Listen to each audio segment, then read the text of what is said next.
صحیح بخاری میں ہے کتاب الحج اور صحیح مسلم کتاب الحج، طواف کر رہے ہیں حج کے موقع پر کعبہ کا، حجر اسود کے سامنے آ کے کہنے لگے حجر اے اسود انی اعلم انک حجر لا تضر ولا تنفع ولولا انی رأیت النبی صلی اللہ علیہ وسلم یقبلک ما قبلتک ابدا۔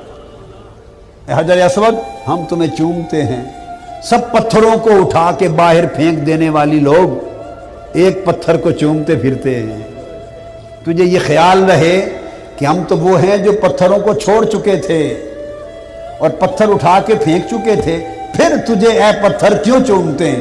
کہتے ہیں خدا کی قسم اگر حضور کے لب تجھے لگے نہ ہوتے تو ہم کبھی نہ چومتے۔ یہ صحیح بخاری اور مسلم کی متفق علیہ حدیث۔ گویا حجر اسود کا اگر استعلام کرتے چومتے تو اس میں بھی تصور حضور کی طرف رہے۔